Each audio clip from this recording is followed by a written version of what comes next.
my dog's sitting in the crate.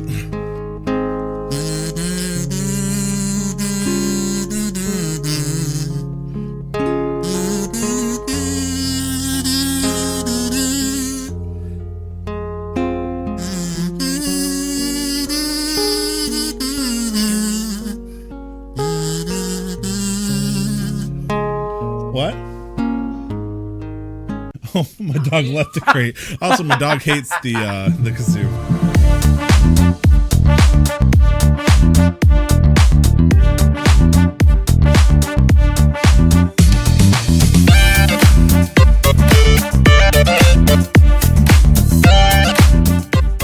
Welcome to Casual Master Quest, everyone. I'm your host, Hey. Glenn, as usual, with our good friend Tyler, founder, Me. longtime member, all that Yeah. stuff. Episode number 64. Hell yeah, number 64, 64-bit, Nintendo 64. Yeah, it'll be coming out on PlayStation. Monday, right? Yes, it'll be coming September out Monday, 2nd. September 2nd, yeah. Yeah, man. You're doing great.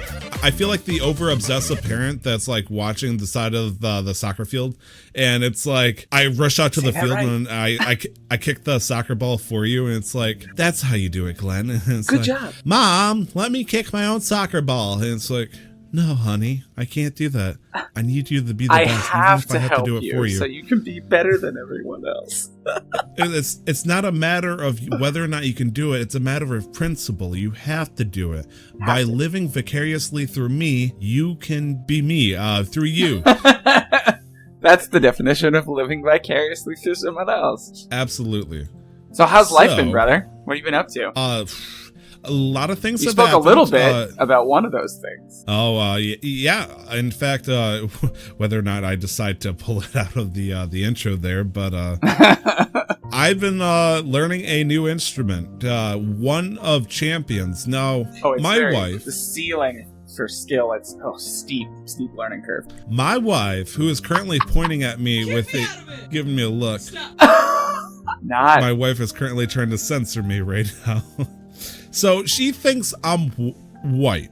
like Caucasian white. Yes, like politically indiscriminate Caucasian white.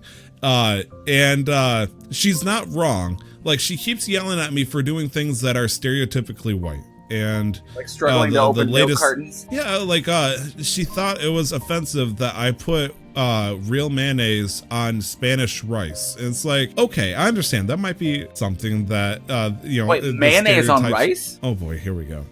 It's a cultural thing, I'm sure. It's not something Yeah. it is in fact something I just did for the first time today. I wanted to see if rice and boiled eggs with cream, well, I got the mayonnaise right here, actually. What is mayonnaise? Soybean oil, Eggs. water, whole eggs, vinegar. Like, I think rice and eggs, doesn't sound like a bad thing to go No, together. I have had rice and scrambled eggs before. Yeah, it sounds like a, in my ignorance, I say this, and I'm sure Nick would be happy to correct me, but it seems like a good Hispanic breakfast, steak, eggs, and rice. And I don't know why... Yeah, I just don't know if they rice- would mix them all the time. True, that is true. So I think it the sounds good, but I'm not sure. It's not whipped mayo, so it's actual mayo. Plus, Well, I'm a it's monster. made with I like cage. Miracle Whip, so Ooh, no, I'm actually okay with the Miracle Whip, but it's made with cage-free eggs. So baby. I mean that sounds like a bunch of Seattle activists. don't put those eggs in cages, man. Don't put our mayo bottles in cages. And No, yeah. okay, No. So was it good? yeah, actually. Good. It felt Spanish rice is super good. unhealthy. Spanish rice is fantastic. It's so weird because my wife, who is Hispanic, and me, who is Wonder Bread, you'd think in our future combined together, we are gonna make something like Spanish rice and real mayonnaise. That's gonna be our children in the future. So that's the fact the that food visualization of your union right there. yeah, it's like that represents us. I am the real mayonnaise, and she is the Spanish rice, and together I feel like we become a whole new brand. And she was disgusted by that, which means she is disgusted by our marriage, and it's really Or really her heritage, disconcerting. and either one of those things is not necessarily good. Wait, do you think she's like going Americano weeaboo? Like, curse. Ooh. Ooh, did I step on a landmine there? It's like, I gotta keep my subscribers here. I can't respond to that one. YMCA. Oh goodness, well, that's people are losing their shit in the chat right now. Spayonnaise is kind of awesome. That's a good name. Honestly, I would just I know it's like the eggs combo thing, but I would, if I was gonna have rice with it, I would just make scrambled eggs and make them really, really scrambled, so they're in little bits, and then they can eat them with the rice. Because that's kind of something similar to what they do with the fried rice at like Panda Express and stuff too. They do that anyway. So before I wrap up this little tangent that we love this tangent. Spayonnaise, bro. Amanda in the chat, my wife, saying you are stretching so far. Willy Wonka called and asked if you could work on the taffy, which is a very, very good insult. I want to give her full credit for that.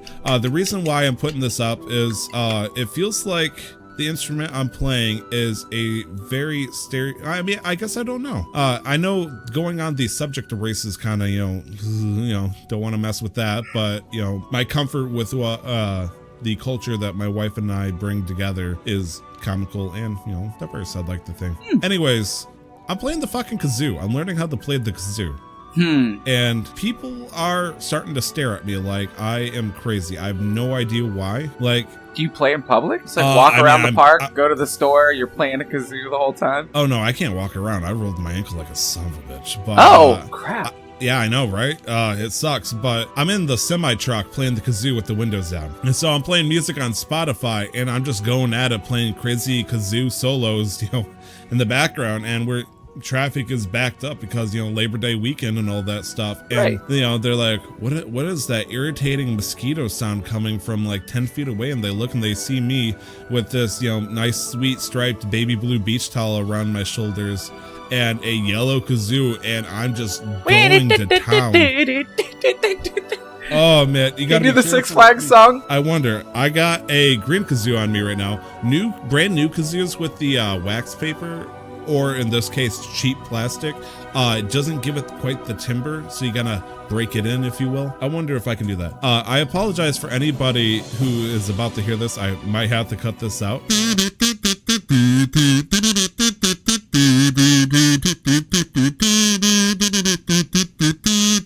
Like, it doesn't have quite the that full vibration since it's you're giving kazoo. What is that? It's not. I used to play the flute, and you're putting like staccatos on there. That's solid. Oh yeah, the nice thing is, since I have like, I mean, I know my fucking embouchure and all that stuff. Yeah, boy. Player and all that stuff, and it's nice because having so much fun with kazoo. I mean, it's essentially humming and breathing at the same time hard into a kazoo. So it's like playing guitar with only one button on the guitar. It's not exactly rock science to do compared to like singing and whatnot. So it's like, it's jokeably easy, but I still been having fun with it, and I think so why have you been having fun with this? Well, what is the purpose for picking up a kazoo? Well, Glenn, I'm glad you asked. I just figured they'd like to know why you're playing the kazoo on a regular basis. Why the fuck is this guy learning how to play the kazoo in 2019? Can't you learn how to play the timpani drums or something like that? Because he's painfully white. You fucking caught me. Congratulations. Holy I'm sorry. I keep interrupting you, but there's so many good little jabs I can get in, It's funny because, people are thinking this was a filming for a horror show, and it's like, why is there a ghost in the car, because how white I am, playing the kazoo? Is he trying to allure us into the cab? What's going on here? Haunted semi! Oh, jeez. Yep. Fucking, Bill Murray's calling, asking if I can be one of the next. Oh man, what is the green ghost from Ghostbusters? Gobber? Oh, I don't even. That feels right. Oh, that's really messing with me now. I feel like you just throw me in a green tint. I could totally be.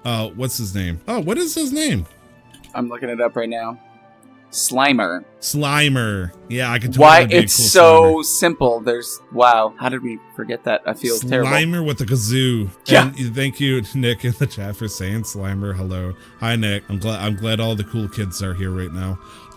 Anyways, Glenn, we're supposed to keep this under 15 minutes, but let's break the rules a little bit. Yeah.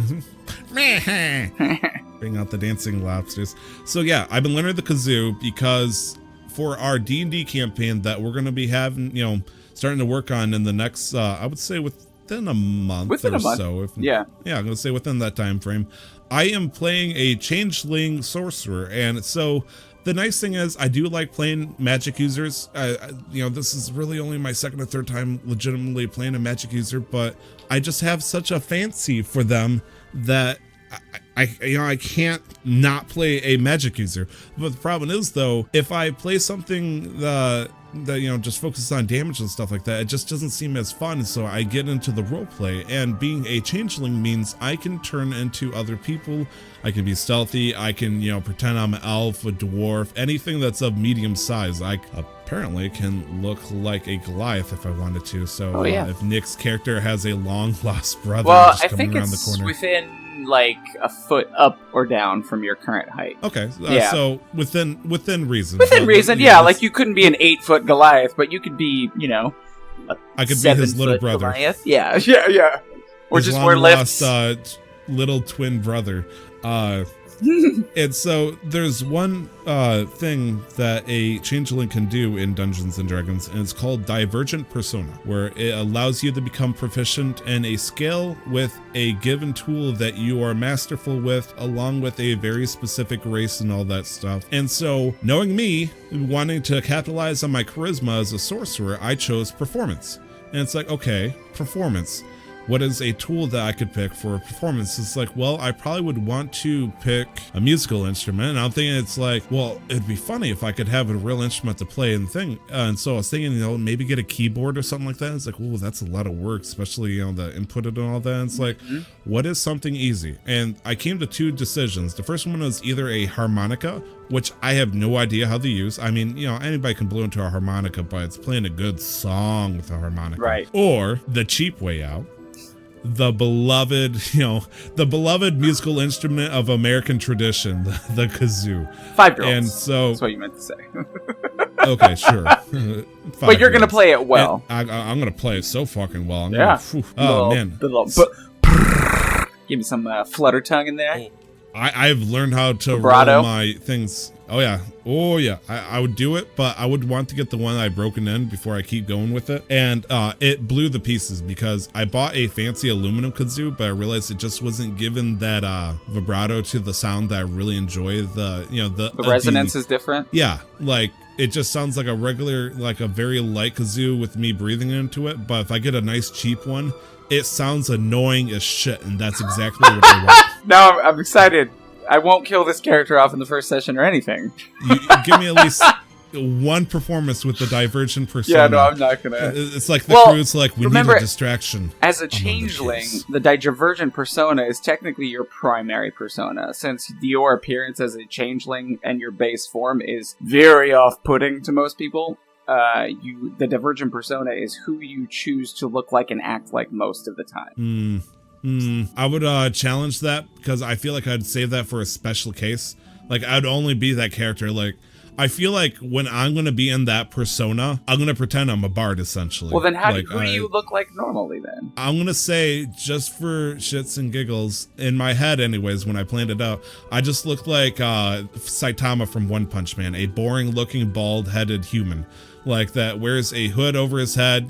People look at him, and he looks blatantly average and normal. He does not stick out unless he absolutely wants to stick out. And I will say, the reason why Divergent Persona has so many benefits, because you're known as this name, you have your reputation, an occupation, is because you spend so much time in that persona. Now, if you want because you can have I think up to 3 with your Divergent Persona, 3 different people that you can emulate. Like when I was, because I That's played, weird. I've only seen the one. I played, well, maybe that was something me and my DM came up with, but I had a primary. I mean, if you're up to tricks, we can talk about it, but I would love if you have a primary that you keep most of the time. This way you make your money, people know you that way, and then you have 2 or 3 side ones that you would use for random things. But because that's the thing is especially if you're gonna, because you technically aren't creating a new person, which is why the Divergent Persona is so interesting. It's just technically you are copying someone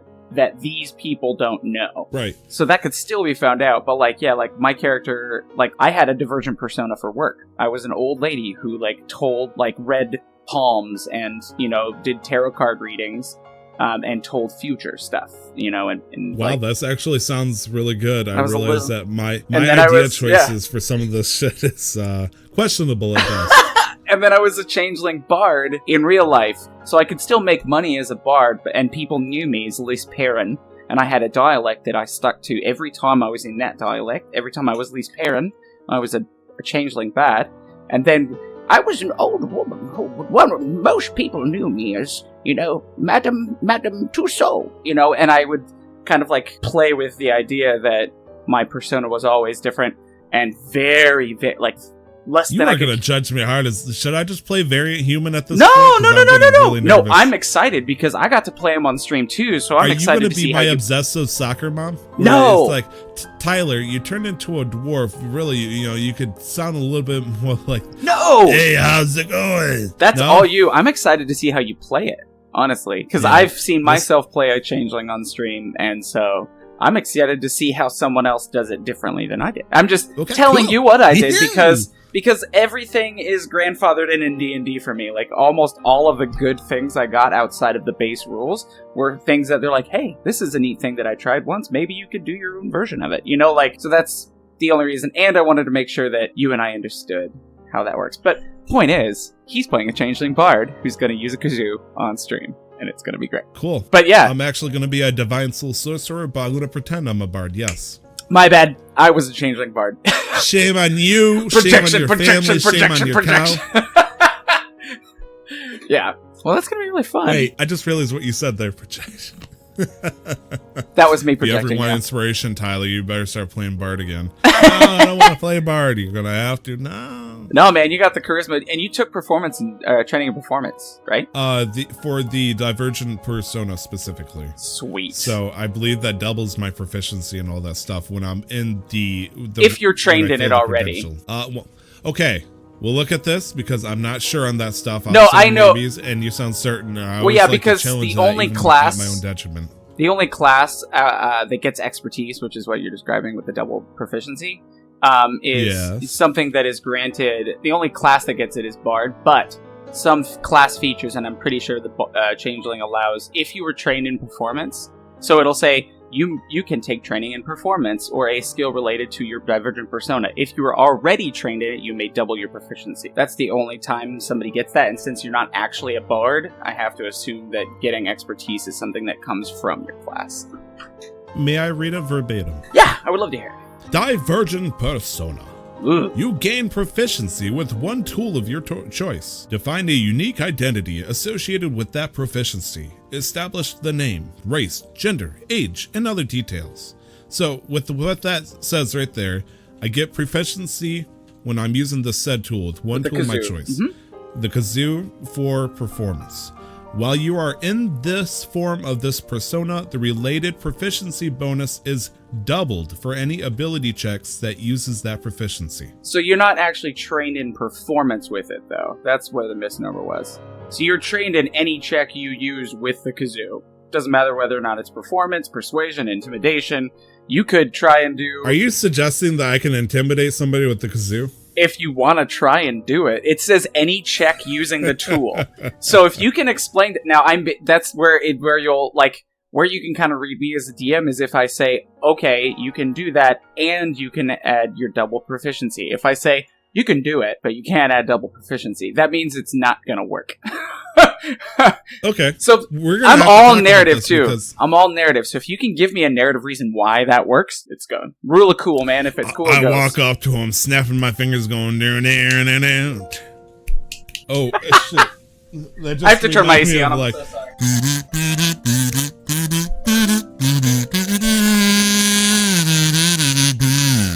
so sorry. Sorry. Anyways, I needed to put that damn kazoo away. Oh, shit. Other Nick is in the chat. Hi, Nick.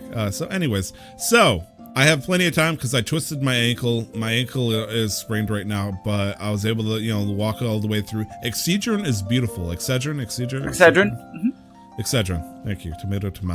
Yeah, if you want to say Excedrin, I'm just going to say exceeding what? Fair enough. So, I'll just give you a time. I've been holding myself together, I've been sitting on my butt, just trying to cool down because working is really ankle stressful. Yeah. But enough about me. Let's talk, stop talking about my Divergent persona Speaking of divergent personas, I think your wife gave you a haircut. No, my wife got a haircut. Oh, your wife got a haircut? Yeah. Who's your wife? Is your wife guessing? Why are we talking about your... I don't know. It's what's going on in your life. That's one of the Glenn's gears was turning for a second there, like, She's out in the living room. I see like reflections off of like a mirror, like, oh boy, she's nearby. She's right here. I'm just kidding. She's in the living room. I was getting ready. I was gonna bust my gut if you were like, you look and she's right here, and you pull in like a sock puppet or something like that, or like her head. She leans into the frame. Oh my gosh. Haircut. Okay. So your wife got a haircut. Yeah, she cut it way low and got super cute bangs across the front. Okay. It's and really, so it says here in the show notes, super cute. Who's super cute here? Her. New haircut. Super cute. So in the in real life section of a video game podcast, you're here. I mean, I did gloat about my wife earlier, didn't I? Okay, I have no place to speak. Never mind.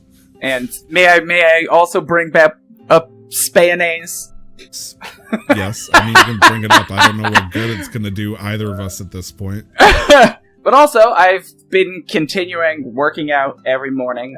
This week we missed one day, but out of 5 that we should have worked out. But I don't care. I feel good about it. I'm getting back to a place of being up earlier, which is really good, especially when I don't have a job, you know.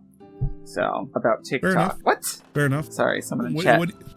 Let's see. I think that's going to be it for the in real life segment. No. College football. Then you're the host. Do your thing. I'm trying to, like... I'm not used to this. I rolled a 17 on my attack. We're like, I'm hesitating so the bard can use cutting words, but it's like you're killing me here. Cutting words. Great spell. No. College football.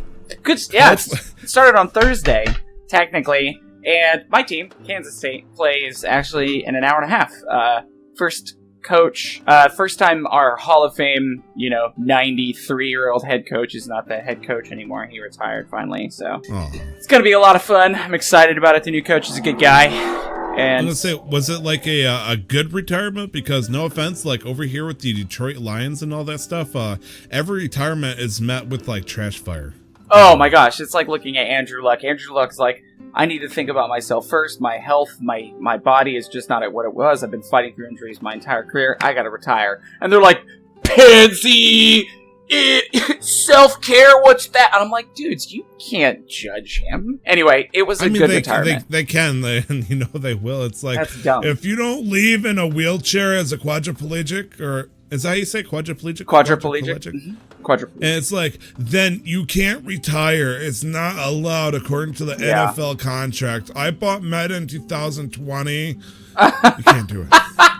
Yeah, no. I have a say in your future. It was a good retirement. I mean, it wasn't a great season. They missed out on a bowl game for the first time in like 7 or 8 years. But he's well loved. The stadium's actually named after him. So, and he was one of like 3 active head coaches, or one of 2 or 3 active head coaches in the U.S. Well, I guess only the U.S., obviously. But he was an active member of the Hall of Fame. So he got inducted into the College Football Hall of Fame before he retired. So, well, holy shit. Okay. He's such a great guy. So I'm really happy for him to be able to actually relax a little bit. Because, like I said, he's like 90-something years old. It's ridiculous.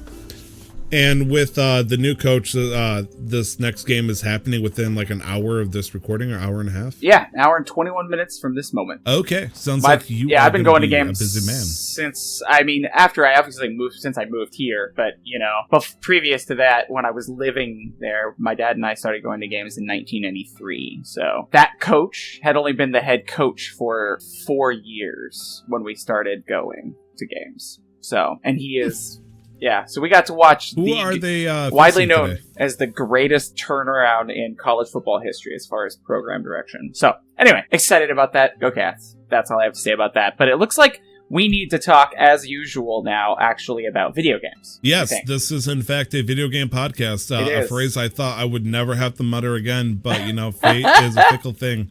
and it smiles on us to make the big call. Yeah. So what co-op games have you been playing recently? Games that we may have played with each other. Oh, I don't think we played games with each other in a little bit, have we? No, I'm pretty sure I was antisocial with you. Like, I woke up, Rise and Shine on a certain game, and you come in all like SpongeBob, bright and enthusiastic. Hey, buddy. Like, You want to play some League? Yes, SpongeBob. No, I don't want to play League of Legends. Oh. also, what the hell is that voice? That is a thing of nightmares. Oh, SpongeBob? In a good way. Or mine? The thing you did. Just Wow. how did you do that? I don't know, buddy. I am the whole cast. I was gonna say, is that Patrick Star with I ran out of beer and I can't go to the trailer park and my wife won't take me? Yeah, that's it. That's exactly it. Yeah, so I hopped in and asked you to play League, and you were playing. I'm gonna play the game where I raise your volume a little bit here because apparently people are having trouble hearing you. Oh.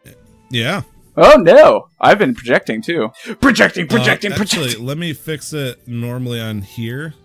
And yeah. Can I? Sorry, I just want to make sure this gets fixed real quick. Yeah, my gain's all the way up, so I could probably put this more in front of my face, and that would help. I mean, it would help with the podcast too because I actually been having to fight you over audio quality. Yeah, I need to get a cloud lifter real bad. I'm just gonna raise you up here, and you'll raise me up, so I can stand on mountains. How does everybody think about that? Does that sound any?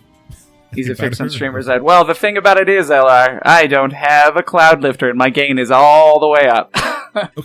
Okay. So I just put it more towards my face, and I'm going to be a little more conscious of being close to it. That's all I can do. For the love of fucking God, thank you, please. Anyways, so you SpongeBob antics aside, yeah, we did not get to play League of Legends together, and it was very disappointing. And then we both fell like headfirst into our own vices this week. We have pits that we just live in now. Very, very separate pits. For me, it was Minecraft. We talked a little bit about it last week. My wife and I and my best friend, I know I said that in a different order, come at me, grammar motherfuckers. Anyways, are playing the Tekkit Lite mod, which means, again, do I reiterate everything? It's Minecraft, but it introduces electricity.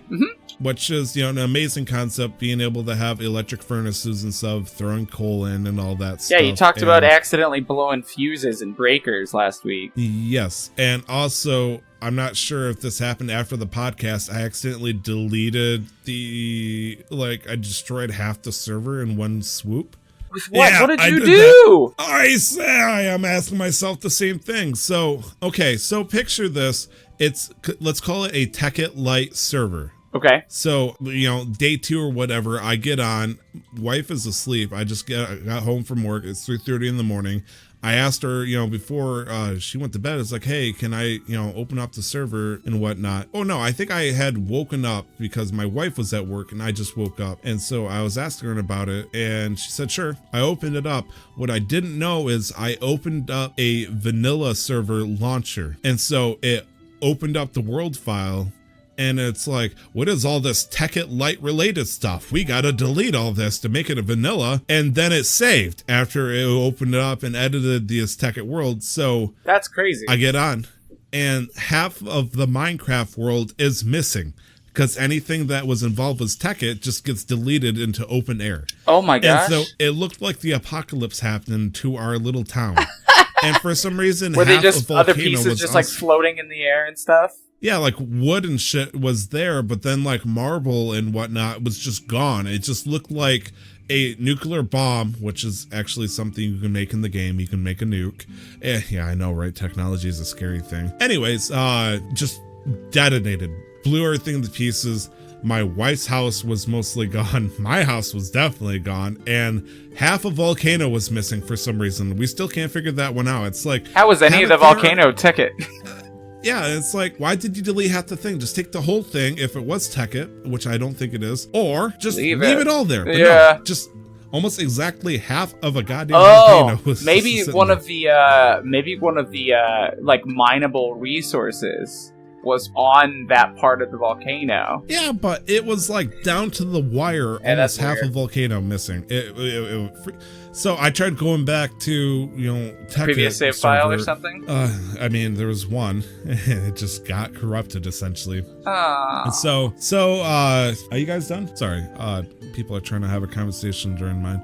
Anyways, it was weird because, there was no way to fixing it. And thankfully, Brandon was able to come with the idea that Amanda and I were playing on a single player version of that. We played together where it was her file, but I would hop on it through LAN. But then we took that file, moved it over, and then Brandon played it with us on a multiplayer version of that thing. We had the single player version of that, but that was like an 8-hour loss worth of progress. But it's still not a total loss. It's like, well, we only played for like 1.5, 2 days. It was kind of upsetting, but it's like, do we start completely fresh or do we lose 8 hours worth of work? And it's like, it was really frustrating because, that was a full day of playing that we just lost because I was a dumbass and I opened up the wrong server. And so we ended up taking the hit. We took the 8-hour rollback, and it was nice because it gave us like new inspiration to do certain things. Like during that 8 hours, Brandon decided that he was going to build a house inside the volcano and proceeded to die between 6 and 12 times. Amanda wanted to... Yeah.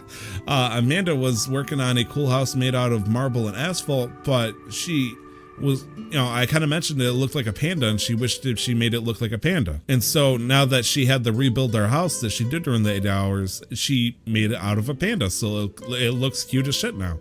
Mm-hmm. And so we kind of like took it as like it was an 8-hour training course. Yeah, that we eventually worked into it. I had originally built a basement under my house to build my little factory, if you will, but I decided, fuck it, I'm gonna build up. And so now I have a giant tower that has a weird crystal Eye of Sauron hanging above it right now. And yeah, I'm going for the emo look. And I really, really am glad that we made the jump. I was really scared that, that was going to kill the mood for the whole thing. But we did it. We recovered. We're still playing. The only thing I'm really mad is there's one resource I've been like super horn dogging for, and I just can't seem to get it. I can't seem to find copper, and I really need copper. And it seems like everything else is coming up plenty, but for whatever reason, it feels like the server didn't generate nearly as much as I needed. And could you just increase the respawn rate so that way going back to the same areas? Oh honey, I'm pretty sure the only thing that respawns is monsters in this game. Really? Resources don't ever come back? No. Trees don't regrow? Right, you can replant trees and they regrow, but the server, like nature itself, won't naturally regenerate. So right now, imagine below the 3 of our houses is this gigantic mined out system that has depleted resources. So as we play, we have to go further and further out, or we go into the equivalent of hell called the Nether, where we do essentially the same thing. It's like a warped reality equivalent that is more riskier, but it has more product to be had. But yeah, once it's gone, there's a few things that will naturally regenerate, but it's like we're talking like 5% of the items will come back. And like coppers, yeah, iron and gold and stuff. Once it's gone, it's gone. The nice thing is, Glenn, is Minecraft, to some extent, depending on how good your computer is, will infinitely keep generating more areas for you to go to. Oh, okay. So you can keep going out further. Yeah, like when I say everything is depleted, it's like within like maybe 300 feet of our house and everything below. If I want to walk for like 2 minutes and then dig down, then it's a whole fresh start of stuff ready to be plundered again. Cool. So, I mean, it's not like we're done for good. Plus, with Minecraft and Tekkit specifically, there's usually at least one different way to get a material than the main way. Like the alchemy thing? A vanilla example would be if you want coal for torches, you can throw, instead of trying to mine for coal, you can throw a whole piece of wood right in the furnace and cook that, and that will turn into charcoal. Mm-hmm. And the Tekkit equivalent of saying that, you can take 4 pieces of gold and with a special stone, you can turn it into a diamond. And so, if you need stuff here and there, you can get it through one means or the other, except for one thing I found so far. Copper. Motherfucking copper. And it's been busting my balls. But yeah. Yeah, I've been playing some Minecraft. So, I was going to say, in Ark, the same thing happened to us. We had a bunch of mods on, and we logged on once, and it tried to load vanilla, effectively Ark. So everything that was modded was just not there.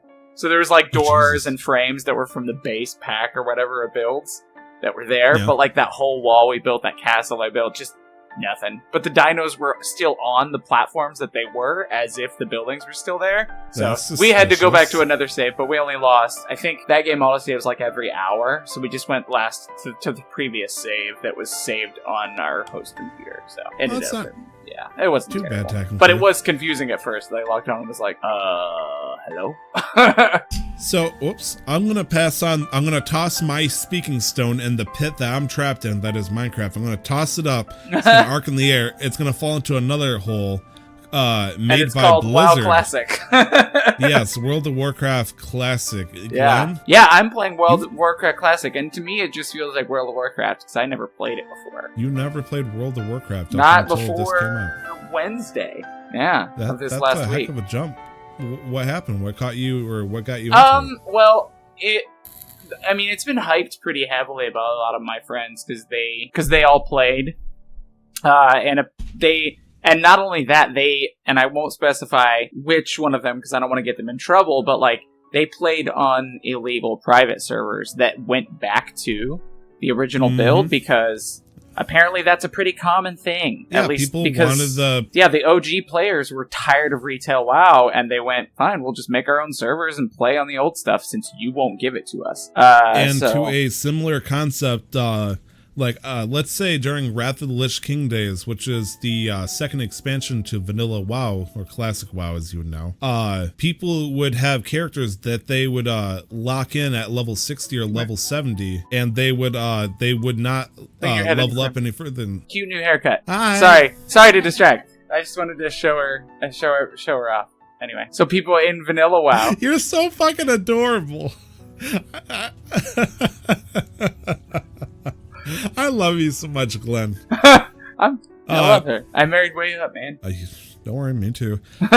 So, I guess my point is, there's been people, even in official and unofficial things, they've been striving to play the old stuff on the same difficulty, because anybody with a level 120 character can go into a level 60 raid and just demolish stuff. There's no difficulty in that.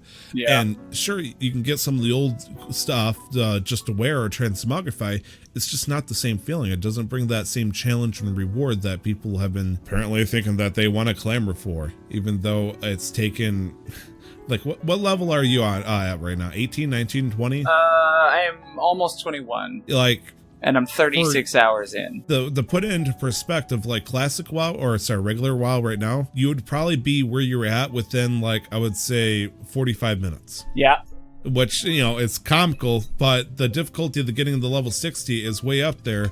Plus, since they're using they took all the, quality of life things out to make it a little bit more worthwhile. They took that away, and they're doing something terrible, Glenn. What's that? They're forcing people to what? To group with each other. Oh my god! They're making them cooperate again. I've actually had a really great experience with that so far. Yeah, let's hear about it. It's been awesome. Well, you're just walking around and you see in the general chat and you're like, crap, I gotta do Dead Mines because I want, Taskmaster, which is a good two-handed axe, as you know. Because you know what Taskmaster is, right? I don't know what you're talking about. I know what you're talking about! Fun fact, when people, back in the day, they used to ask for a 5-man VC instead of DM for Dead Mines, because DM and acronym terms would mean Dire Maul, which is a different dungeon in WoW. Oh, and so they couldn't use that because so they that just was used more the name of the boss. Yes, Van Cleef. Which got to click. But no, I've never played World of Warcraft a day in my life. Never. But yeah, so it's a lot of fun. The people that I play with, I think their characters, the funny thing is, these guys just played it because they love the world, they love the quest, they love the story, they love the grind to get cool things. And they feel like it rewards them more than any game. Still, for them, it is their favorite game of all time. So, I have to sit here and go, okay, well, if you like it that much, it can't be bad. So why not pay $15 to try it out? And so far it's been great because it's an excuse to play games with friends. And I've even got like, because they had me play Alliance, which I feel great about. But there is an entire side of my sub base on Twitch. They've got like 8 or 9 guys that I know, plus more in a guild that are all Horde and always have been. Oh no. So like, I really want to play a Warlock, but you can't play a Warlock unless you're Horde. So like, wait, what? Really? Yeah, that's old WoW. You had like Paladins and Warlocks are locked to Alliance or Horde. Are you sure it's not Shaman in? Maybe that's what it is. Whatever it is, they put down Shaman the totems. Is locked to I think trolls or whatnot. That's a Shaman, and that's locked to the Horde side, and Paladins are locked to the Alliance side. Yeah, I just remember that whatever the exclusive class was. I was like, man, that's cool. I like it. It's like a cool, interesting sort of like, I don't know. They do like they drop the totems. They're decent in AoE. They have good shields, you know.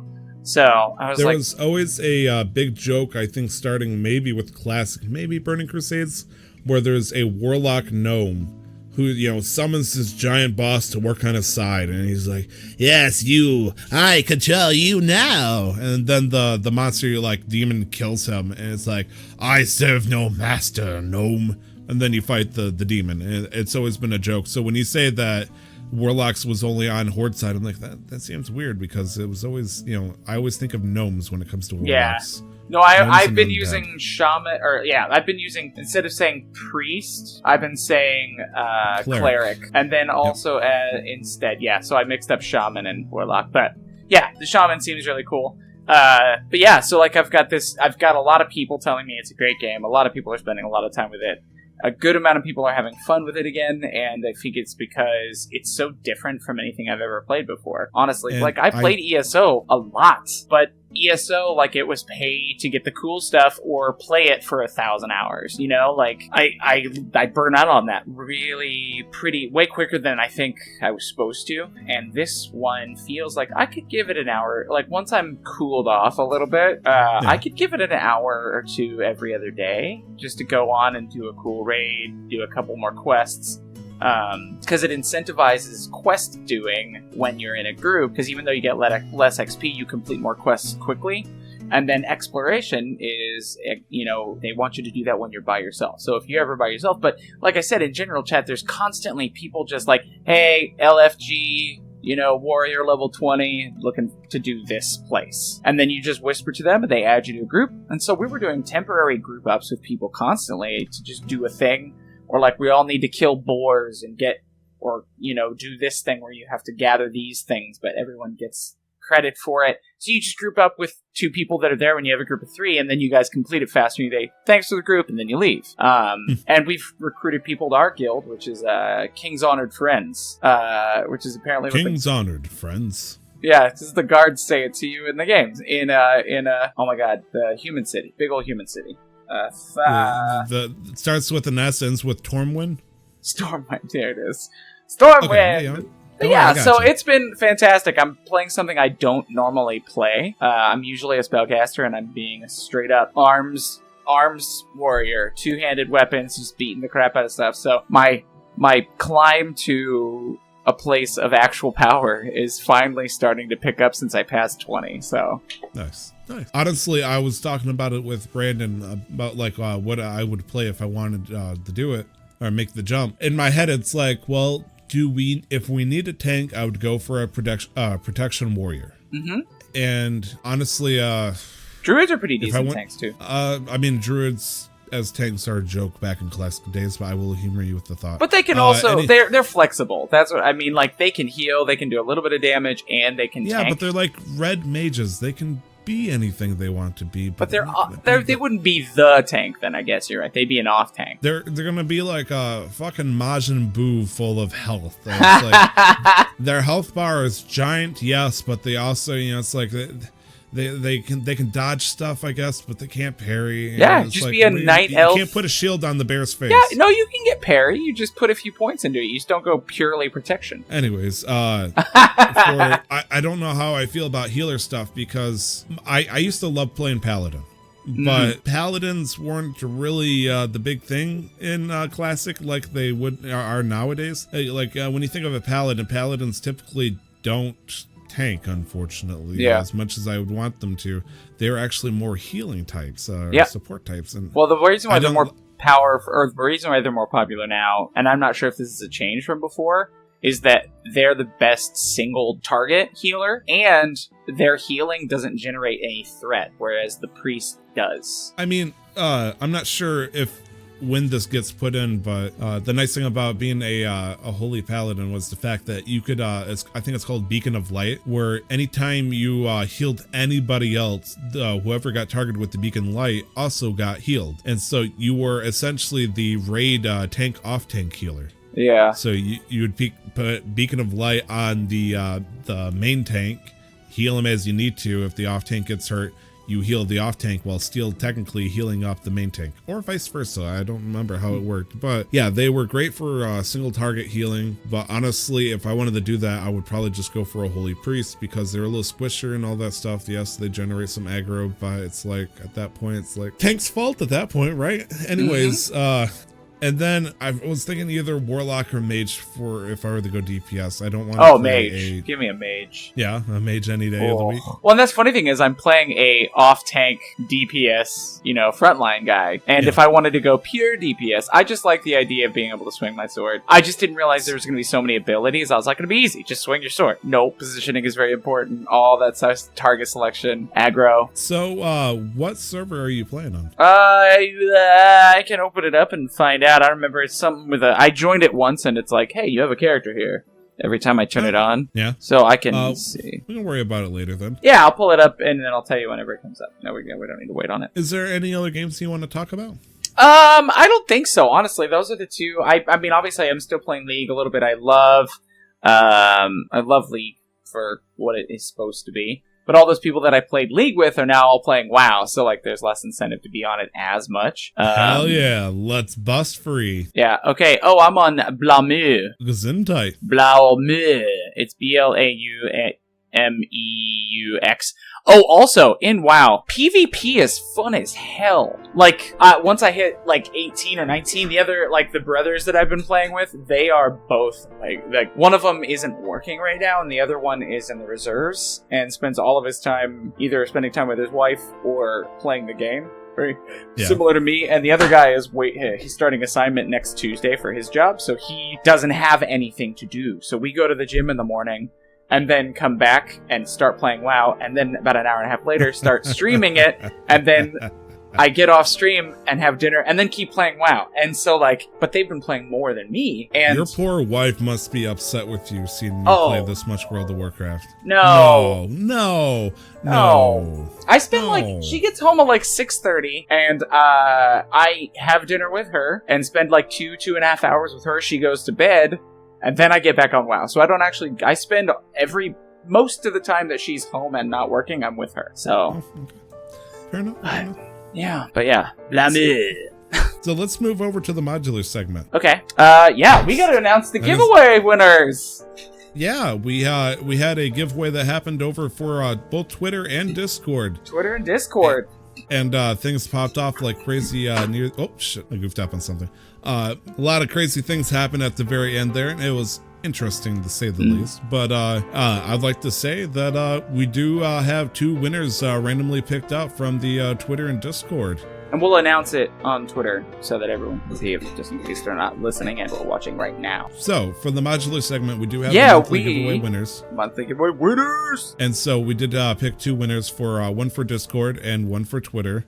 And Glenn, do we have a drum roll or something here? Ladies and gentlemen, the winner for the Discord. It's Discord itself. Discord's the winner.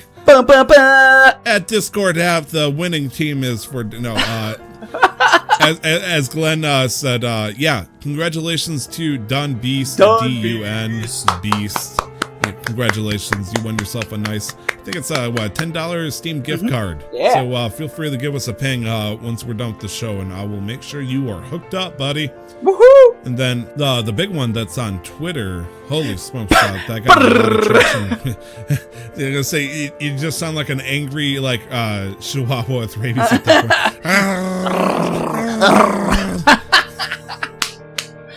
Yeah. Caramba. Twitter. And so big shout out. Thank you. The winner was Venus Rainin. Thank you. Venus Rainin. Thank you. You won yourself a $25 gift card, and I am so fucking proud of you. Muy congrats. What you did. Yes. Congrats. GG. Congratulations. Yeah. GG. And now that we've announced Venus, the fun stuff. Yeah. Let's talk. Because they can DM us if they're not already following, and we'll make sure we get that to them, yeah? Yeah. Perfect. Make sure it gets out to them. But now that we're done doing these fun things, let's talk about video games some more. So let's go over to the topic of the show then. Yeah. What is the future of World of Warcraft? Especially when 15 years later you go back to your first version. Yeah, it has been 15 years, hasn't it? Yeah, that was they did a really cool thing where Ronda Rousey and like the guy that played Hodor and Matt Mercer from Critical Role were all in like this big thing where they were guys singing about being a part of the Horde. Wait, that was all them? Yeah, Ronda Rousey. Was that really? I didn't. I mean, I thought it was just a bunch of goons going. No, man. I didn't realize that the guy that was walking along singing, holding the two guys in his arms, was the guy that played Hodor in Game of Thrones. No shit. Yeah. Then Matt Mercer was there singing with the dude too. I'm sure there was probably a couple other people we didn't recognize, but those three for sure. That's fucking great. Yeah. So it's a great video. This is a bit of a weird point of view because you being fresh to the scene, but you're jumping in on the nostalgia. When you've been seeing your friends playing with this, do you feel like this is something that you can see being long term for those people? Yeah. Just because they were willing to get on illegal servers and play the game. They loved it that much. And they never got to 60. They just played it purely for the love of it. Like, they have multiple alternate accounts. They just enjoy the world, and the way you get the reward system feels valuable and good to them. So I'm honestly worried that this is gonna be a flavor of the month kind of thing, where it's gonna be hot for about 2 months and then it's gonna die back out. What do you think the chances of that happening? I think the chances of that happening are pretty good, just because it seems like only the most hardcore players are going to be into this longer than a couple years. So I don't know, but there was the only reason they did it is because of a large population of people that play Warcraft saying, we don't like what you're putting out anymore, just give us this. We'll pay you for it. Just give it to us on our current consoles so we can play it legally. Because we don't want to break terms of service, but we do want to play a game that we enjoy, and we enjoy this game, not this game. So, I mean, I really do think it's kind of hit or miss, because a lot of the folks that are on there have never experienced anything but the newer version of WoW, where the early leveling is just easy as all get out. There's a lot of free rewards. Apparently, it's a huge deal to get a flying mount, and you get one in the first 2 hours of playing in the other one. Like I've saved up 5 whole gold in the time that I played. 5 gold. That's paying for Griffin rides and buying and repairing and stuff. But then my friends told me at level 40 you can get a mount, and I was like, yeah, let's do it. And I was like, how much does it cost? They were like, 100 gold. And I was like, what? Well, fuck. God, I can't spend any money on anything ever again. You're gonna start working the streets. Yep. God, seriously. And so it was rough back then, yeah. Yeah, and so but I kind of relish that, because I'm a part of that new generation where I have to feel very guided. And in this, there's no markers on the maps. You want to find the fishing person, either you got to know somebody that knows where they are, or you got to look it up online, or look for it yourself. There's a lot of exploration for just understanding the world's sake. But when I can say, hey, where's the weapon trainer in Stormwind? They say go to Old Town, and if you're coming in from the front gate, you're going to go right, and then you're going to follow it around the south part of that circle, and it's the second building on your right, and inside that compound, it's the first one on your left. They can give me in-depth instructions on how to navigate cities that they haven't played the game in. They recently jumped back on the servers, but they hadn't played since, Wrath of the Lich King or Burning Crusade. So it's been years. And they love this place so much, they can still give me directions from memory. And I'm so impressed by that dedication and the love for the world,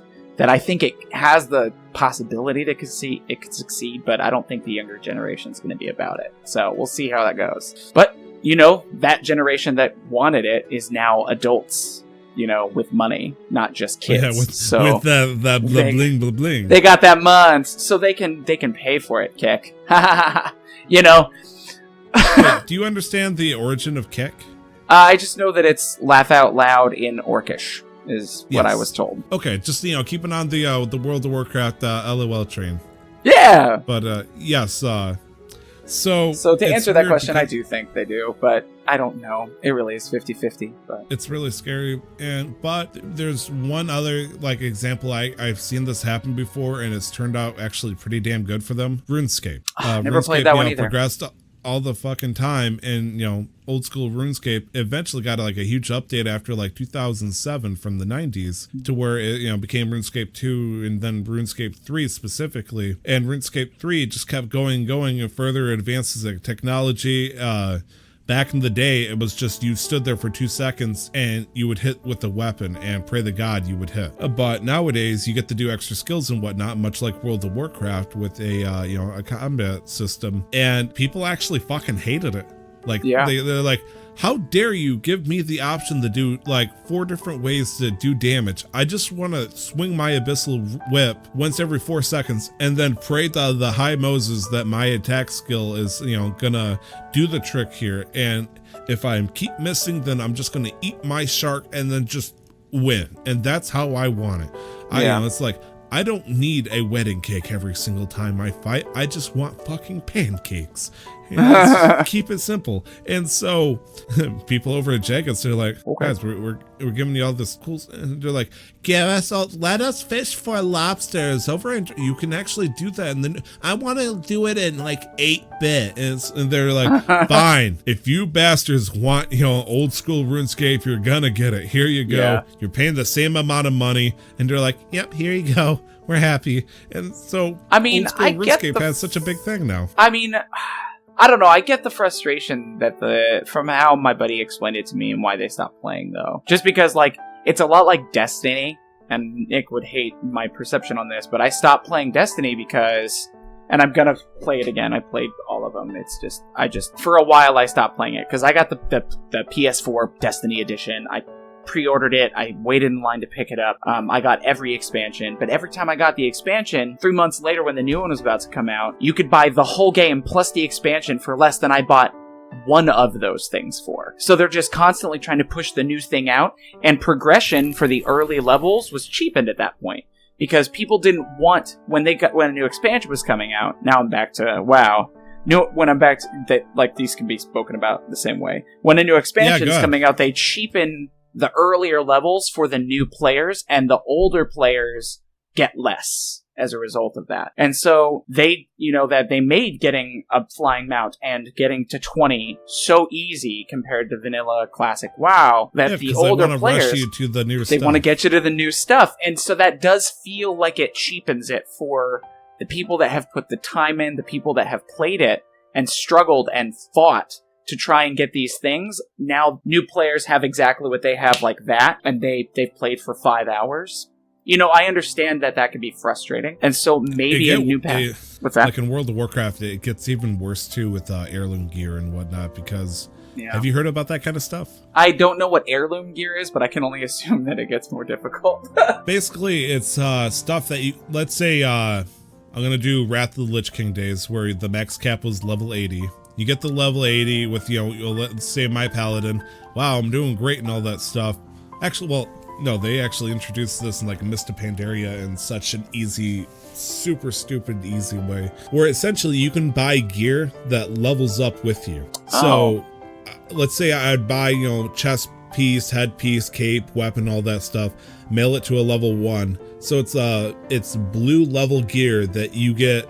That is, since you're a level 1, it's at level 1 stats. You're at level 2, it gets to level 2 stats. So you don't have to worry about getting new gear in each of these dungeons, and it gives you bonus experience. I believe the total out is 70-80% more experience than if you were just to play it normally. So if you thought you were going fucking fast in the normal thing and you're wearing this heirloom gear, A, you don't have to worry about picking up any stuff, so you don't have to worry about falling behind, and B, you're just skyrocketing at that point. Yeah. And see, I think a path they could take is keeping the current meta with retail WoW, and then doing classic WoW and just re-releasing the content, but keeping the leveling system. If they want to struggle, if they need to feel validated in every action and not just get kind of a free pass for new content, then let them have that. Let everything be progressionist. And if someone wants to join into retail WoW, or sorry, classic WoW, when the Burning Crusade comes out, or when, I guess, I don't know if they'll retitle it, but, you know, let there be two versions of the game. Because it sounds like some of these, you know, quality of life fixes were things that you enjoyed, and they're now gone, you know? It is weird because there are some things that are like if I start playing, I'm going to notice a couple of things like, wow, that fucking sucks. Like there's little side quests you have to do to get certain skills on characters such as paladins or druids or warlocks and whatnot. Just kind of like rites of passages just to learn abilities like, you know, or class quests and stuff. Yeah. And I did that back in the day, like up until Wrath of the Lich King. You know, during the Wrath of the Lich King, there's some basic stuff that you could do, but it was actually really frustrating. It's like, this really sucks. And there's things like back in the day, you had to be absurdly rich, which for a new player such as yourself, like it cost 1,000 gold just so you can dual spec. Whoa. And you couldn't do a third skill either. So it's like, if you had the, like as a paladin who can tank, heal, and damage deal, I had to commit to one until I got 1,000 gold just so I could, you know, be able to switch between tanking and doing DPS. Yeah. And it's like, forget about becoming a healer then, because you can't keep those special, you know, abilities because of it. And so, but nowadays it's like, I just got to push a button, it sit there for 10 seconds, and it switches everything over. Not only that, I don't even have to worry about getting a second piece of gear because the gear I'm wearing, for the most part, besides like maybe the weapon, will switch over to the right stats that correlates to that gear. So if I go from a tank, it'll switch from stamina over to whatever the ability gives you more healing of power. And it's just so weird because nowadays, like if I want to heal as a fucking paladin, I might be scouring for clothing that's meant for like a priest or something. Increasing your spirit, yeah. Yeah, because my paladin, like holy plate armor doesn't exactly exist all that well in classic. So it's like, if I want to go for a tank, I can full in all the mail and plate in the world. But if I, you know, want to heal, I'm going to be going to the tailor shop. And it's just so weird, you know, knowing stuff like that's going to be happening. It's like, this is going to be, it's going to feel like a convoluted, perverted version of World of Warcraft if I were to go back. And so the idea of doing it is kind of intimidating, but I kind of want to do it for the lulz at this point, just to see how good or enjoyable it is. If you already, you know, and a lot of people already have the retail WoW, you know, subscription, so it comes with that. So it's not like, for a lot of people, it's just a matter of choosing to do it. You don't even have to pay anymore, you know? Like, you're already playing retail WoW, just play, check it out. See if you enjoy that, you know? Yeah, I feel you, though. That's interesting. It's definitely a different perspective from what I've heard. And, like, personally, I love the grind. I love going into a dungeon and being like, man, I hope I get the Ember Staff or whatever it is. You know, I hope when we're fighting VC that, you know, he'll drop these guys. Apparently the drop rate for the bandits there, the bandits in Darnassus, the chest plate, the black leather chest plate of bandits. Oh, man. It just reminds me of the drop rate is just terrible. You know, so like they try to get through it. They're like, oh man, I hope I'm gonna get it, you know. You haven't heard the joys of Stratholme yet. No, I just got to the level 20 Dark Elf area, the Twilight Vale, and Stratholme is a like a level 50 dungeon location. And it's probably going to be one of the biggest dungeons you ever do. Like, I think around your level, around between 20-25, you'll be able to do something called Wailing Caverns, which is a giant maze fuckfest of trying to, you know, get through it. But Stratholme is infamous for, like, group, like, just tearing them apart. Like, this, it can destroy guild members bad. It's, you know, it's a 5-man dungeon where at the very end, the final boss, the Baron, he comes in and fights you on a skeletal horse. And there is, I believe, a 0.01% chance that you can get the mount. the skeletal horse, and Baron Riverdale, I believe, is mount. And no, I think it's called Baron Riverdale's Charger or some shit like that. But the point is, since there was a 1 in like, I can't math. 10, that's 1 in 1,000. Yeah, dropping, it was the rarest mount in the entire game to get. Oh, 10,000. Yeah, you could farm. I think you could go through that and do that like maybe 2-3 times in an hour. But if somebody saw that drop between 5 people, somebody who had it went from a 1 in 10,000 chance to 1 in 50,000 chance, since there was 5 people, oh god, yeah. And so, people are like, just roll for it. Hey, like, you say that, but you can imagine, having the bragging rights of this one mount. Yeah. People paying people to come with them just so they can go for this mount. Or, Guildy is saying, hey, I'm going to come along and hang with you. I'm a level 60. I'm just trying to level you up. Let's get you to 60. And then it drops. And like this guy who's been playing WoW for like 2-3 years, it's like, I finally saw it. This is my chance. And this level 52 guy who probably is going to uninstall the next day is like, I'm going to roll neat on it. Lol, this is mine now. And it's like... Sorry, I'm going to roll neat. Lol. I'm a hunter. I need this. And so... Yeah, oh my god. Ninja hunters, right? Back in the fucking day, and in Classic in this case, mounts are restricted to your character. Yeah, they're soul bound. Nowadays, you can, like, if I have a paladin, I'm going to be able to have any mount that any of my other characters have gotten before. Mm-hmm. As long as it's not class restricted. Yeah. So there was a time back before they did the combination of everything where I got this mount on my death knight, and I was ecstatic. I'm like, wait, you got the terrifyingly rare one? This super rare one, yes. Wow, cool. Just pure luck. I was trying to get a title. I was so fucking happy. Nice. But the problem is, though, I hardly ever touched that death knight, and I would have loved. Oh, and he was bound to a character he didn't use very much. I see how that would very suck. Much. So you can imagine like guilds, groups of friends and whatnot, just tearing themselves apart because a 1 in 10,000 chance or a 1 in 50,000 chance of you getting it by pure luck and everybody agreeing. Just. And I think the crazier part is, I think they instituted this later.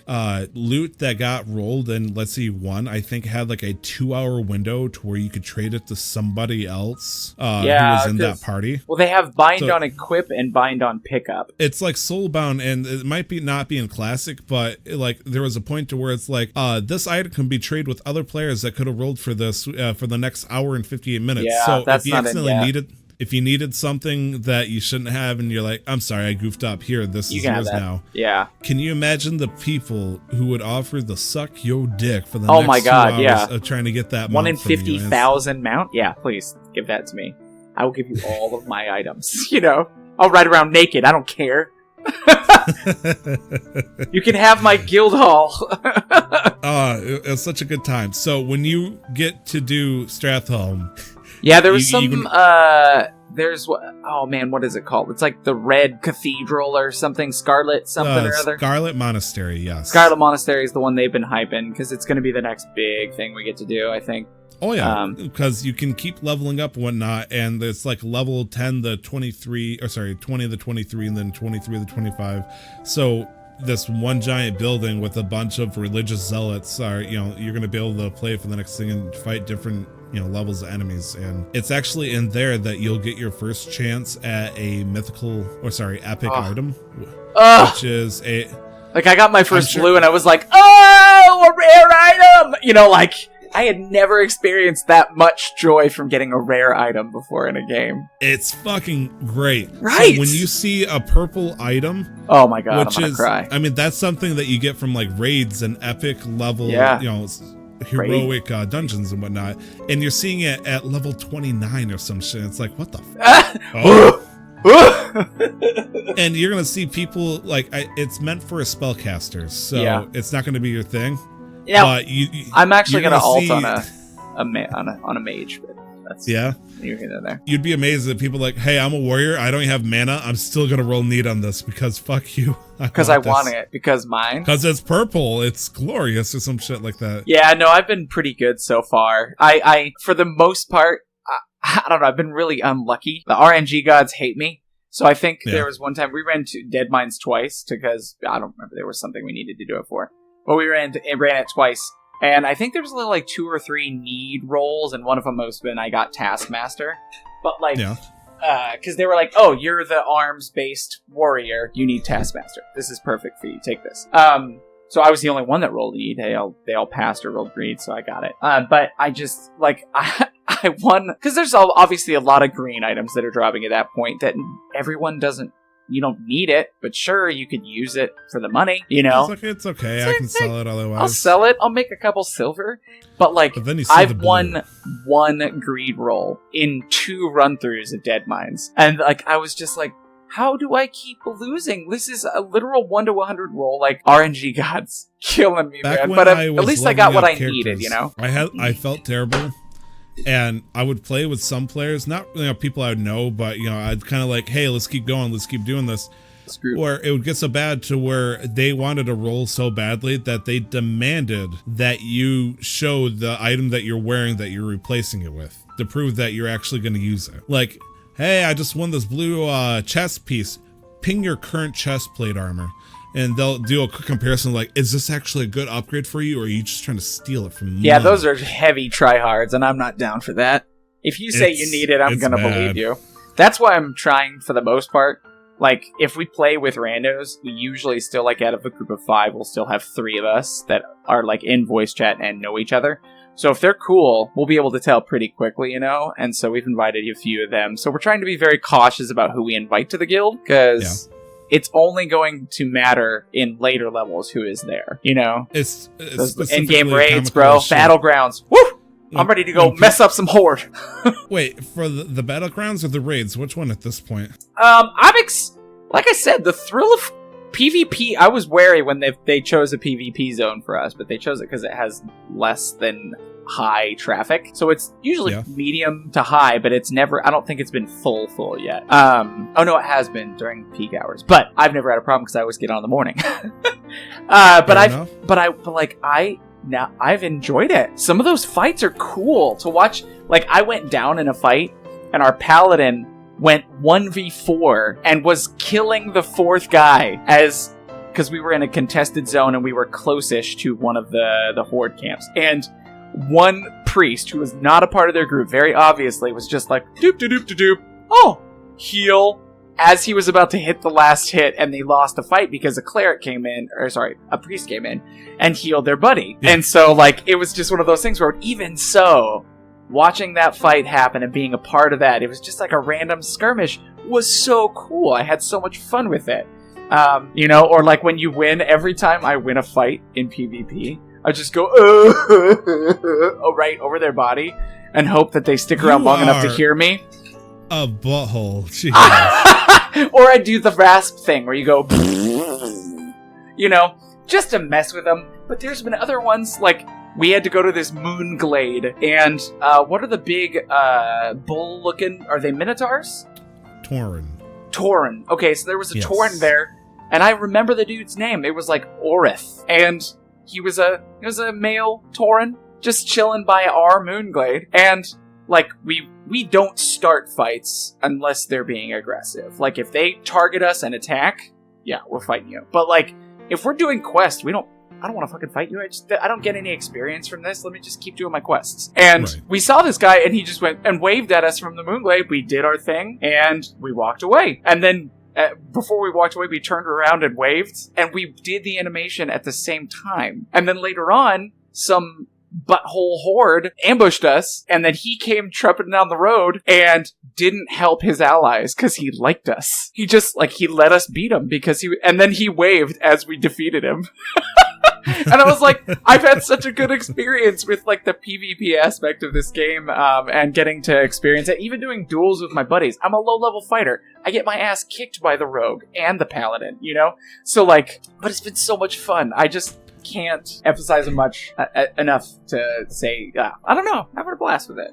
I don't know. I've always been the PvE kind of guy because I've been terrified there's been so many times where or in my head at least, it's like, oh man, I'm just trying to love my character. I'm level 10 and this level 60 horde just keeps attacking me and obliterating me. I don't have any characters. And it's like, yeah, I mean, there's always the idea of, you've been to Goldshire, right? Yes.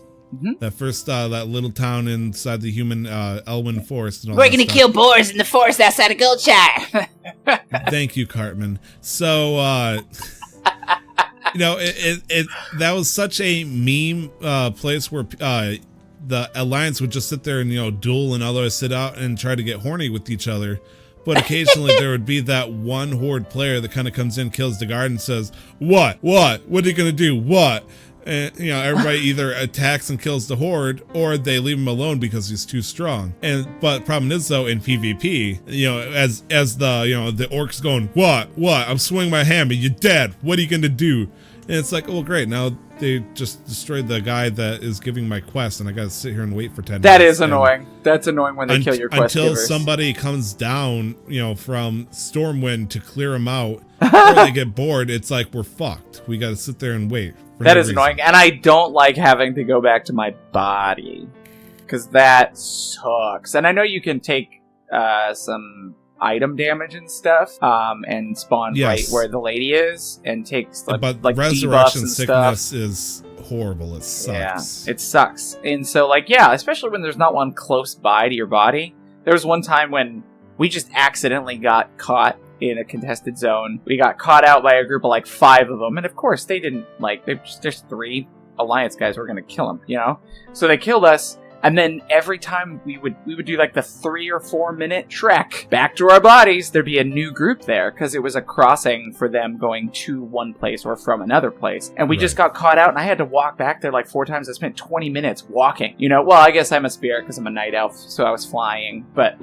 still, that was a little frustrating. Like that to what led to the people saying, I hate the Horde, or I hate the Alliance. I'm just trying to do my business, and some asshole night elf killed me. Those Alliance players are scum. And so, it slowly turned into the Horde versus the Alliance. And it seems like there's very few people that will play one side or the other. Because if you play on one side, you can't communicate nearly at all on the other side. I've been Alliance almost my entire life. Mm-hmm. It's weird for me, because it's well, I want to play something, or if I'm going to look at the ass cheeks of my player, and not the objectify the character I created, but it's I don't want to stare at a orc butt or bones. I want to look at something that's decent and play. And so it's undead, cool. I'm gonna play this flesh dripping guy for the next 300 years.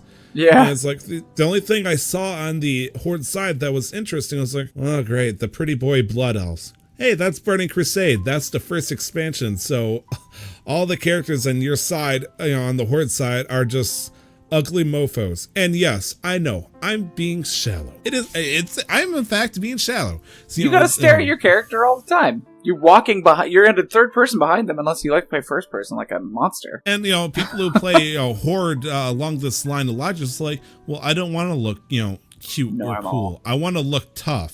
I want to be a big beef daddy, all pun intended, Tauren, who has giant shoulders and whatnot, and is just laying it out. They are fun an orc druids. who has giant arms, and it's or I can be undead, so that way I can snicker at your dumb ass, and whenever I get a hit on you and stuff. Annoying. So I think that's a good stopping point for us talking about video games and all that stuff, especially World of Warcraft. Oh my gosh, point is, there is definitely highs and lows, and we'll see how it pans out, because they seem to have they're listening to fans, so that's good. Good deal.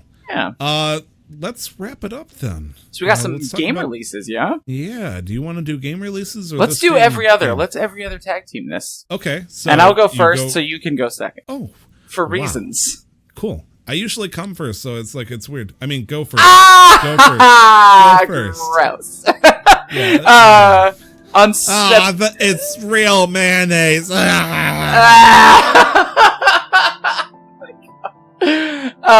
Catherine Full Body, a game which I've never played, which came out for PlayStation 4, came out on September 3rd. This game came out in 2012 for the PlayStation 3 and Vita, I believe, way back in the day. Oh my gosh. It's a very controversial game in a very uncomfortable way, but it's getting a new release with new content being added to it. Okay. So you've never heard about Catherine? No. It's a puzzle platformer, whatever you want to call it, visual novel style game, to where you as a character are in a unhappy relationship with a girl who wants to get married and settle down and be happy, but you don't feel like it. You're not ready to settle down. Her name is Catherine with a K, I believe.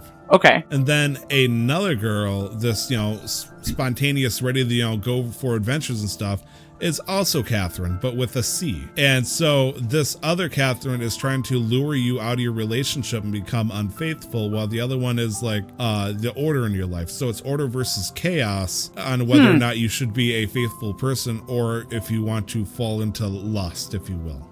Oh, and there's a bunch of other shit.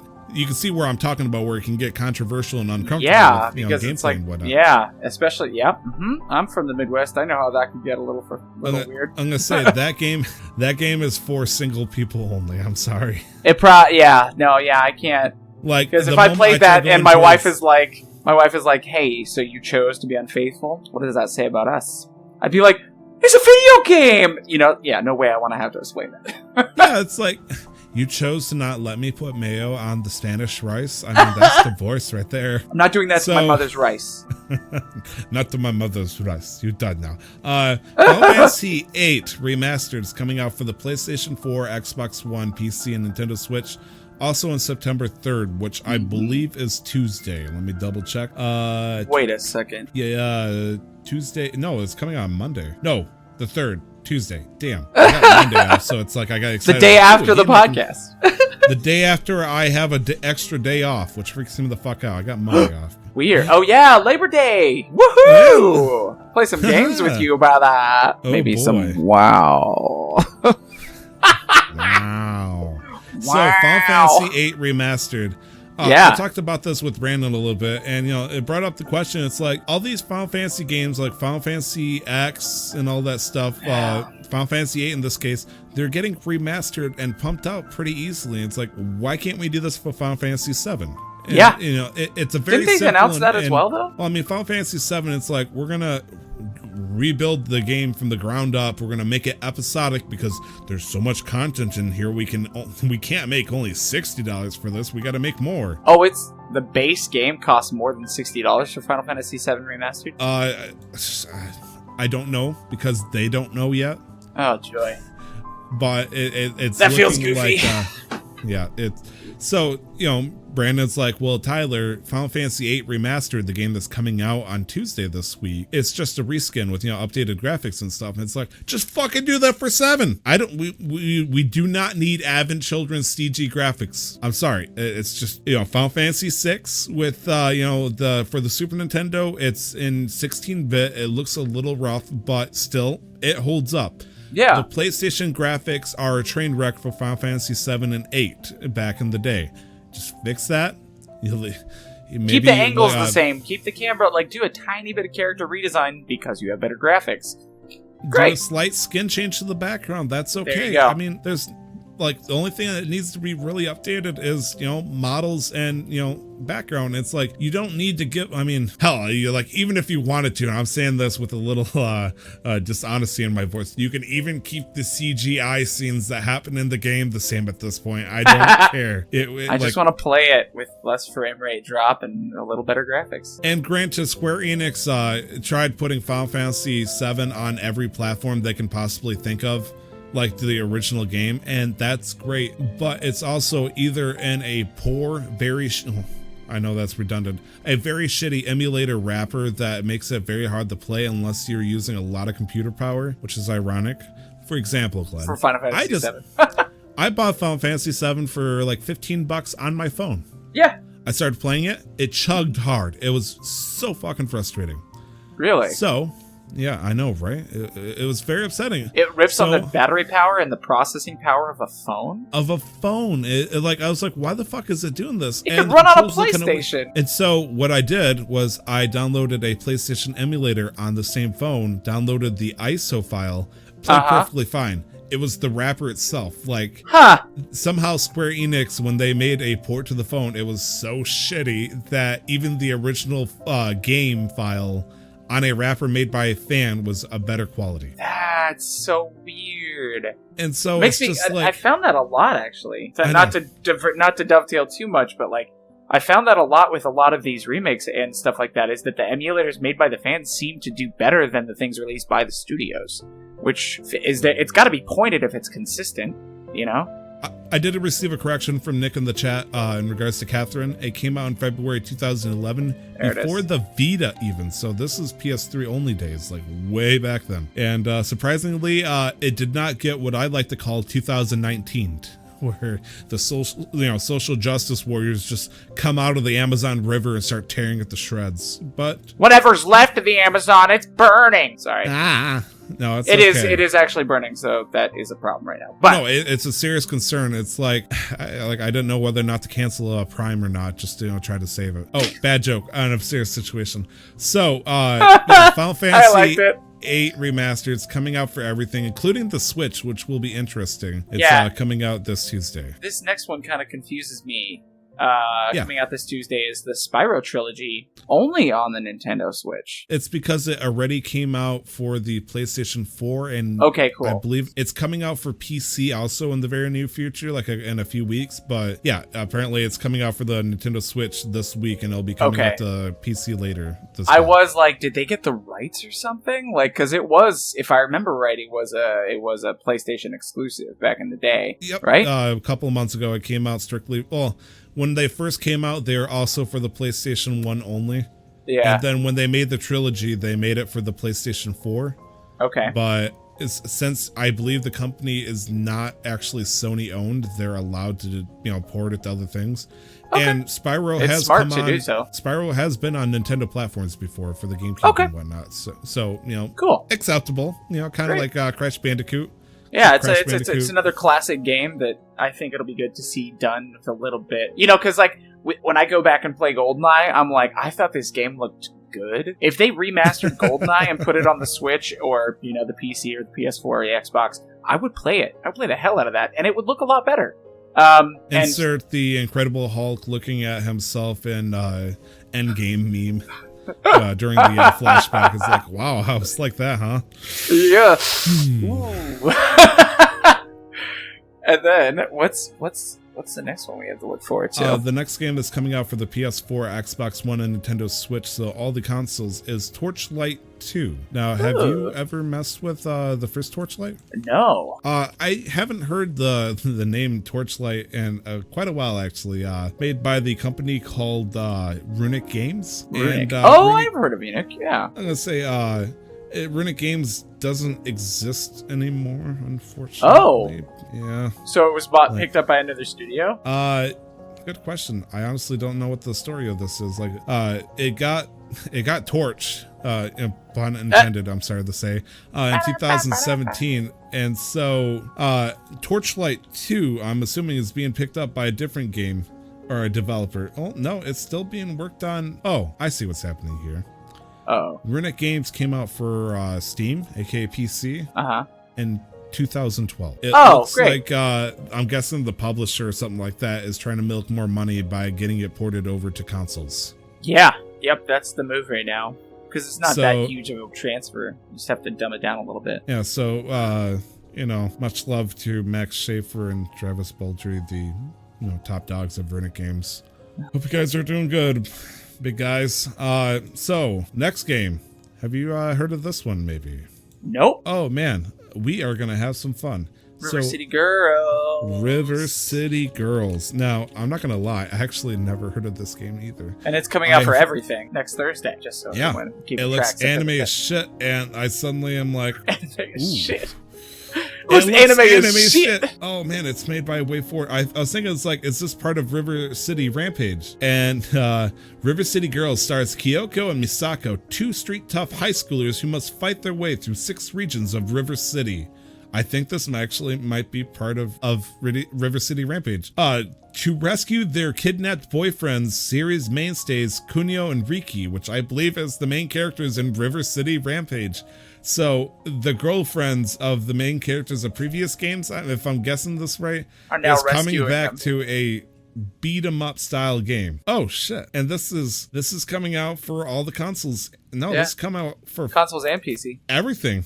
Yeah. It's 2-player. Oh man. Is it No, local? is it local or online? That's exactly what I was thinking. Usually 2-player is local only if it's only 2-player. Yeah. Oh, it says 1 to 2 players. So oh man, I like if this is online to where I could play with somebody else, I am gonna be like sweet talking anybody to play this game with me. Look, I love a game where I can play as anime girls. So look, you should have saw me with like Galgun Online and whatnot. Anyways, oh, that does make sense. Okay, sorry, I'm looking at the chat. I think Spyro is the same case as Crash, as the rights were sold by Sony to others like Activision. Wait for the Shantae people. Please tell me you're getting it for PlayStation 4 tie. I mean, maybe. Is this for River City Girls? River City? The same people that made I would get it for PC. If you have a nice PC, there's no reason you shouldn't get it on anything but PC. Right. Shit. As much as I love playing with my friends, you know, like, I want the game to look as like good Destiny? as possible. You know, like Destiny. Oh, I think the Destiny thing is actually really smart. I have a copy of Destiny 2, so I'm going to get to play it on my PC. The cross-save thing is genius. I've always thought that... Because, like, with D&D Beyond, which is a digital resource for D&D players, you can buy the books in digital form, but they're, like, half the price of the physical copies. I always thought, why can't I just tell you that I bought the PHB and get the ability to read it here? Because I can send you my USB, you know, the code on the back of mine specifically, or something like that. Nick is chewing me the fuck out in the chat now, saying it's 16-bit. You don't need a damn PC. It's like, well, I don't need a PlayStation either. I could also get this on the Switch. Just FYI. You're about to say, you can get it on the Switch. Yeah. If it's 16-bit, then I can do it on an N64. I say I can get it on a good graphics calculator. So next game what that's are those coming Texas out, Instruments? Creature in the Well. What is that? Yes, this game's actually been talked about pretty well by the larger video game news people. Creature in the Well, I don't know how it entails specifically, but it's been receiving good reviews. The setting is like a lone Texas city where they assume that they are the only people living at this point. Mm-hmm. And I've seen people like describe it as like, you know, like I kind of want to look at it. I mean, if they think they're the only ones alive. Yeah, I'm gonna say, I hope so. Otherwise, what happened? What happened? Why is nobody around? And so, with that kind of mindset going on, there is it's like a 3D platformer style game where you're doing like I don't even know how to fucking describe it. It's scary as shit. I mean, like I do remember like playing tennis with like energy balls and stuff against you and whatnot, and you're just like bouncing attacks between you and other enemies and trying to dodge shit. And meanwhile, there's just this giant ominous creature that came from the well, I'm guessing, that is just giving so much shit. And it looks spooky, but at the same time it gives like that good vibe. And all the people that gotten preview copies of it have been saying that this is the fucking bomb, but they can't talk about it just yet. And I really think that so this Friday we'll find out. Yeah, it's coming out for PC. Oh man. Well, and I'm starting. I may be on my own personal Twitch channel. You've been saying that for the past month. I don't trust you for shit, Glenn. Oh shit, you just froze. I'm sorry. Did he just wait? Get his ear. Glenn, did you just die on me? I think I called him out so fucking hard that he just left. That everything just froze for him. Okay. Well, when the call drops, the whole stream is gonna go to shit. So I'm gonna wrap this up real quick on my end then. Gears of War 5 is coming out for PC and Xbox One for on September 6th. Monster Hunter World Icebourne is coming out for PS4 and Xbox One also on September 6th, so the expansion will be coming out for that. And then our beloved NBA 2K20 is coming out for every fucking thing that you can think of. Why are you getting this? I don't know. Coming out also on Friday, the September 6th. And I actually freaked out for a second because when I was watching his camera freeze, I seriously thought he was like trying to do like, I called him up and he was trying to freak me out. Ah, there I am. Okay, so this trash fire that's happening, in the background at this point. Okay, so now that everything has gone to shit at this point, let's see. So for this day in gaming, August 26th, aka Monday, or today if you're listening to the recorded podcast, 3 things I noticed came out that was very important. The first one was Danganronpa 2, Goodbye Despair, came out for the Vita in the US in 2014, which, fun fact, is a game that I've been actually watching a YouTube Let's Play of for the past 2 years because it's so fucking long and tedious I could not possibly play it. And you're saying that he crashed so hard because he wouldn't play River City Rampage. River City. I won't play River City Girls on PS4. Oh shit, you caught me. Blizzard Entertainment, something important happened actually on this day in gaming 14 years ago. So about 1 year of World of Warcraft came out. A federal appeals court rules that computer programmers do not have the right to reverse engineer Blizzard Entertainment's video games to improve their playability. This was aimed at the defendants in the case, Ross Combs and Rob Crittenden, and their BNetD project, which allowed Blizzard games to connect with unofficial servers, yielding benefits like faster response times. So 15 years ago, there's a huge federal ruling case saying, hey, you can't make unofficial servers with our content, even if it means you're getting a better quality out of it, which is kind of ironic, but it makes sense. The 1, 2, 3 million people that was playing the actual Blizzard thing versus the 300 playing on your unofficial server. Lastly, coming out for the PC 20 years ago is Axis and Allies. For those who don't know, it's essentially a World War II skinned Risk game that came out for the computer. Played a bunch of it back in the day. It was pretty fun. I had a good kick out of it. And that was the games that came out for September 2nd. Wrap-ups and plugins. My name is Tyler. You can find me on Twitter at 2timestyler. Nick, who wasn't in the show, but instead tried having sex with the Queen of England, you can find him on twitch.tv/LR11 or on Twitter at LRThe11th, and Instagram is LR11. All letters, no numbers. Glenn, who disappeared after I called his shit out, is twitch.tv/Razeth, RAEZETH. You also find him on Ready to Roll, and you can also find him at Glenn Houston. Casual Master Quest you can find on Twitter at MasterQuestPod, where after I duke it out with Glenn and whatnot to figure out what the hell I'm giving away for free, I am going to post there. So if you like free shit and you got a good kick, listen to the stuff we said before this this odd trash fire of an episode started burning to the ground almost literally at this point, go ahead and check us out. We're on Twitter at MasterQuestPod, and you can see all the good stuff that's happening there and keep yourself updated. And lastly, there is in fact a Discord that is going to be in the show notes. So if you want to check us out, podbean.com/Casual Master Quest. There's going to be show notes when the podcast episode comes out, and you'll be able to see the Discord link to that, where we also have a giveaway that usually is happening once every month. It just happened, and so am I a robot? Beep beep boop bop. How's that sound? Beep 101111111. Anyways, I think that's going to be it.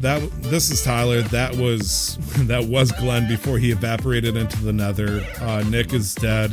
The Queen is very, very unhappy. And that was going to be the episode of Casual Master Quest. We'll see you in the next episode, and see you next week. Don't forget to never stop the grind. Bye-bye. What the fuck just happened? What the... The intro to the podcast, titled Casual Master Quest, was paid for and produced by the wonderful talent Revelries Music. You can find more of their work at soundcloud.com/Revelries Music, or just click on the link in the show descriptions. The background music is the album Top 50 Best Classical Piano Music by Brilliant Classics. You can find out more about Creative Commons at www.creativecommons.org/license/by/4.0.